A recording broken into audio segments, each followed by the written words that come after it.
Pasaron a buscarme Jorge Aravena, su esposa Lucky Elliot, su cuñado, y Miguel Ángel. Nadie conocía bien el camino, pero nos fuimos confiando en la Virgen que ella nos guiaría. Por fin pudimos llegar a la hora señalada por la Virgen. Yo pensaba en mi interior. Ocoa, no es Peña Blanca, y no me imaginé que pudiera haber alguna aparición, sino una corta misión o plática, y llevé solamente lo indispensable, y mi breviario. Iba alegre y confiado, y una fuerza interior me conducía a ese sitio desconocido. Ocoa es una pequeña aldea en la provincia de San Felipe, junto al río Aconcagua. Apenas llegamos, Miguel Ángel salió corriendo por el pueblo. Los hombres, mujeres y niños estaban asombrados al ver a tanta gente venida de Santiago y de la quinta región a ese poblado tan solitario, y casi todos salieron de sus casas a mirar lo que pasaba. Miguel Ángel corría en éxtasis por la calle, hasta llegar a la plaza. La recorrió y se devolvió, y en ese momento se obró un milagro maravilloso. La hostia santa venía del cielo, y se iba acercando lentamente en esa loca carrera hacia sus labios. Junto a Miguel Ángel se encontraba también el niño Oscar Pérez, y un asustado periodista de una radio de Viña del Mar que iba narrando lo que estaba viendo. Miguel Ángel con la hostia, Miguel Ángel con la hostia, decía. Casi todo el pueblo salió de sus casas, y contempló con sus propios ojos este acontecimiento, dando gloria a Dios. Algunos gritaban de entusiasmo y de fervor. No hubo desorden, a pesar de todo, e incluso algunos carabineros se quedaron mudos de admiración.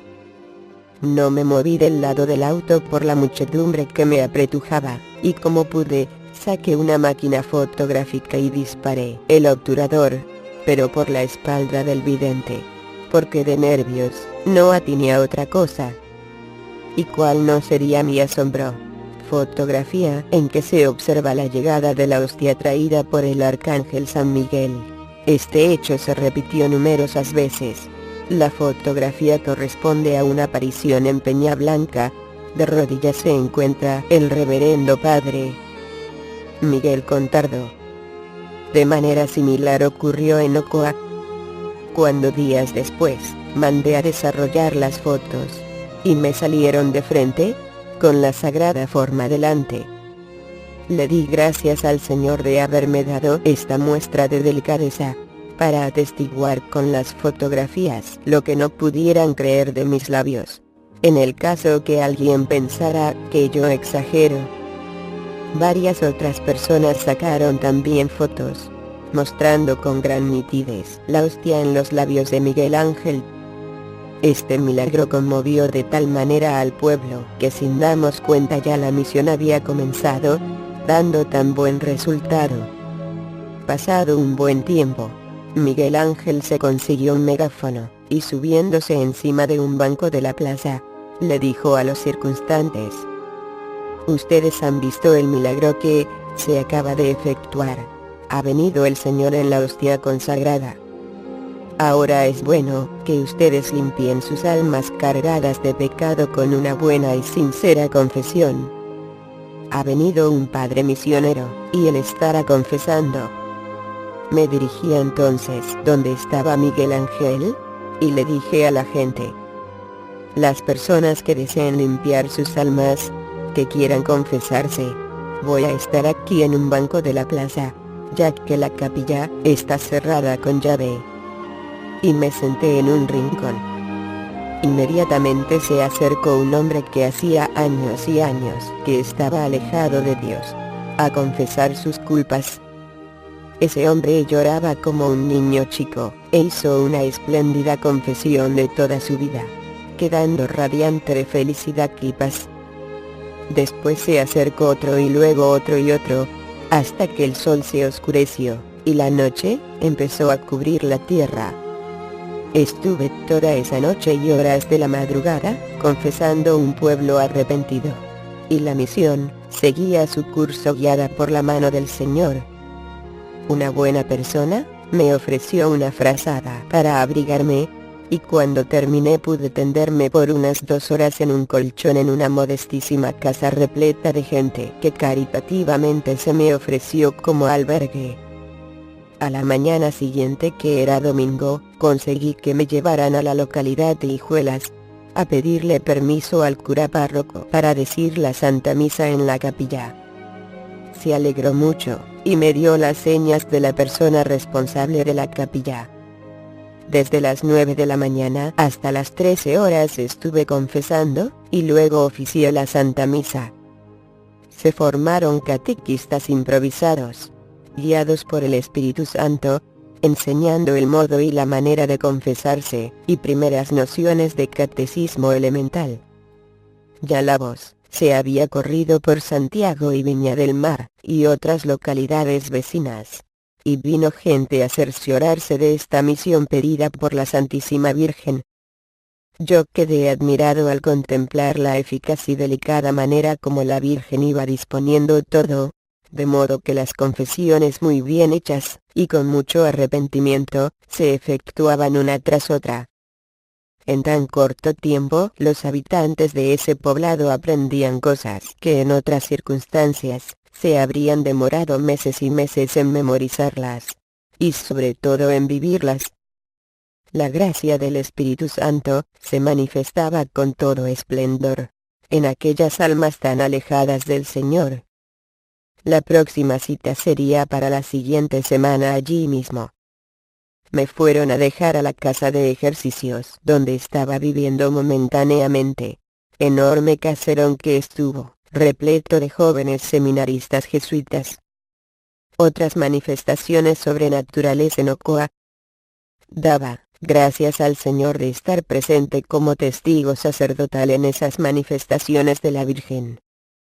A Peña Blanca no podía ir, y ahora las apariciones se trasladaban por permisión divina a esta localidad tan pobre de sacerdotes, y a la cual no tenía ninguna prohibición de asistir. Fueron muchas las maravillas que vivimos en Ocoa, y las recuerdo con gran cariño y gratitud. El domingo 8 de abril, se produjo también otro milagro eucarístico en la multiplicación de las hostias. En el Evangelio de ese día, se narraba la multiplicación de los panes. Era muy numeroso el gentío que iba llegando a la misa y las hostias no iban a alcanzar para todos. Sin embargo, las hostias iban multiplicándose de tal manera que tuve que dejar muchas para consumirlas una vez terminado el santo sacrificio. Di permiso a varios asistentes de la misa, que se habían quedado dando acción de gracias, para que me ayudaran a consumir las formas sagradas, por ser muchas.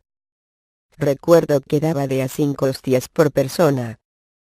Fue realmente un milagro maravilloso, del cual no nos dimos cuenta en el momento, hasta después de haber sucedido. De repente se acercó un hombre joven, y le pregunté si había hecho la primera comunión. Me contestó que no, pero deseaba ardientemente comulgar. Dejé el copón en el altar, y le pregunté muchas cosas referente al misterio eucarístico. Vi que realmente era un momento preciso y noté un profundo arrepentimiento en su alma, entendiendo todo perfectamente. Le di la comunión después de haberlo confesado y haberme cerciorado muy bien de lo que hacía. Comulgaron muchísimas personas, más de 100, y yo tenía cerca de 30 hostias.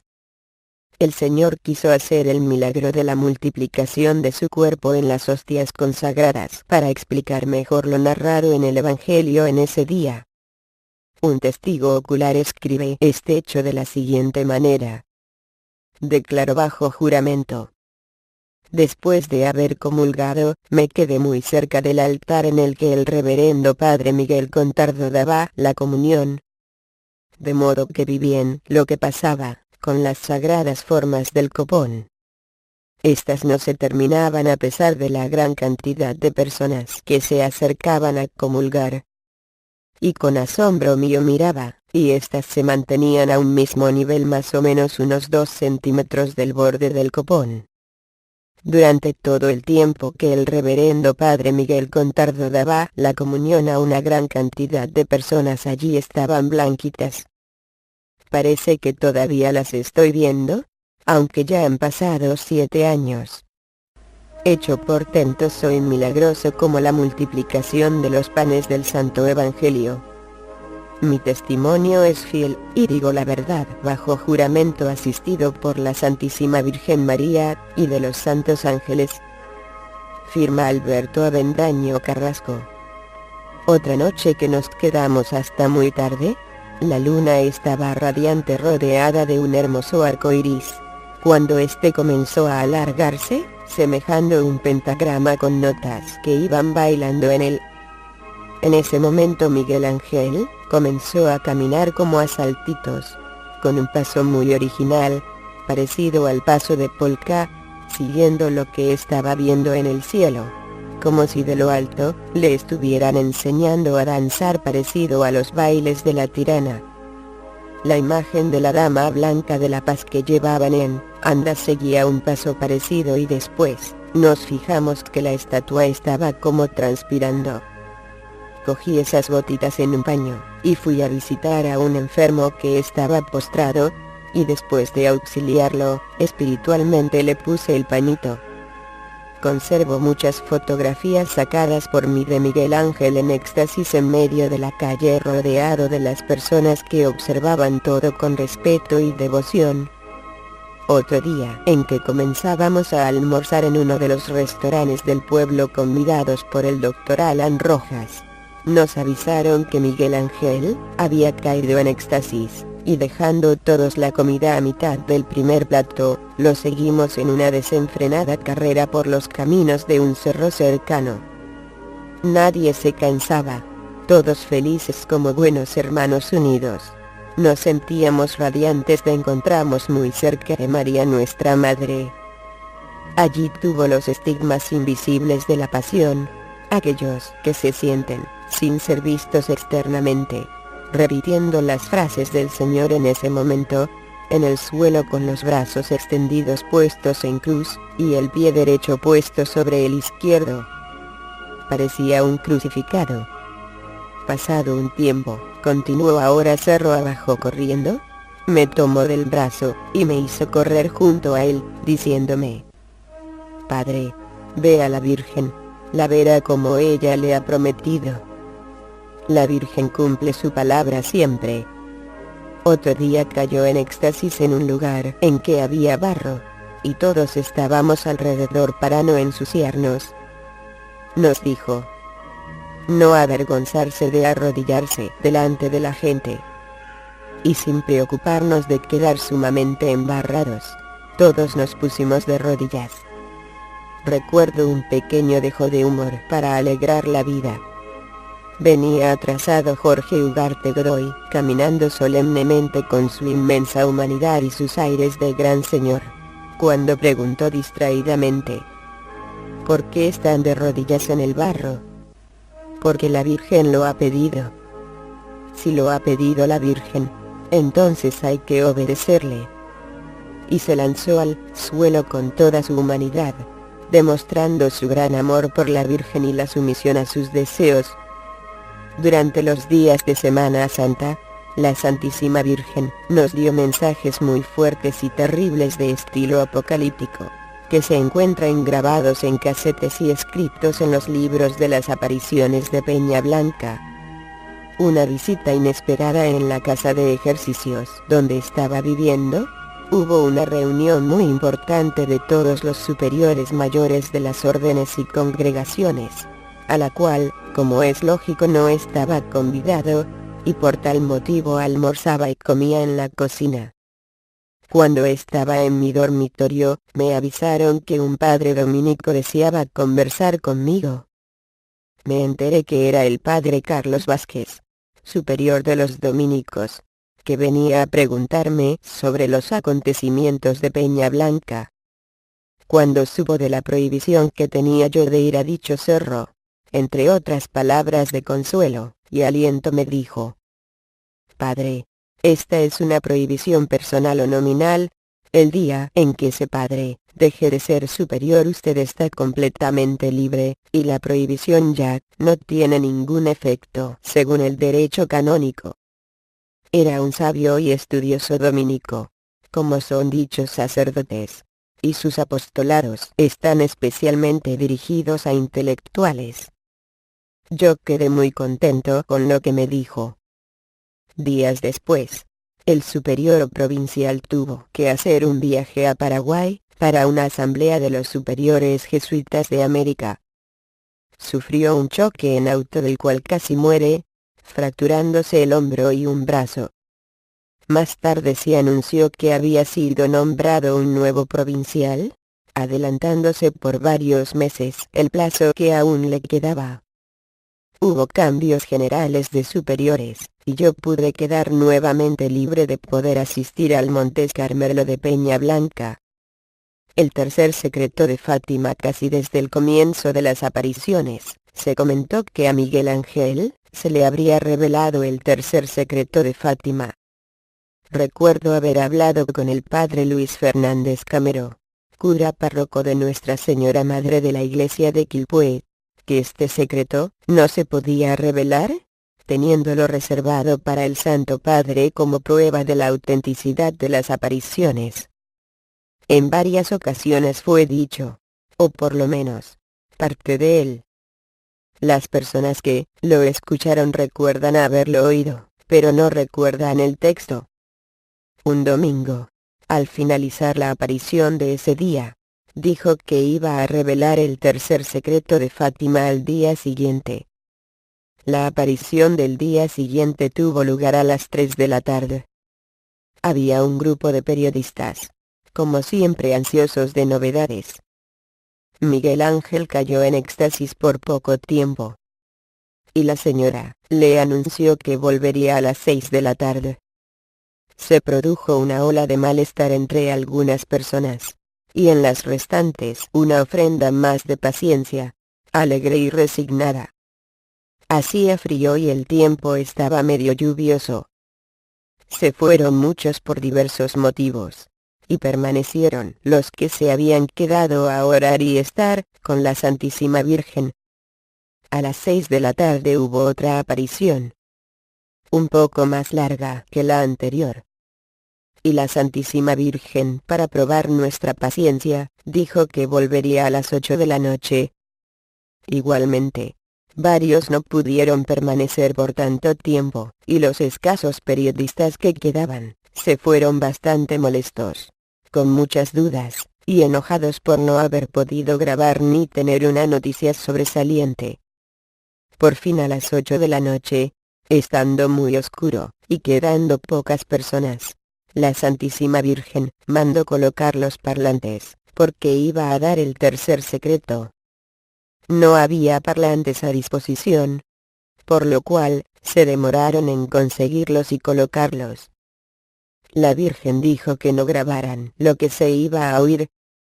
Además, que no escribieran nada, y que guardaran el secreto.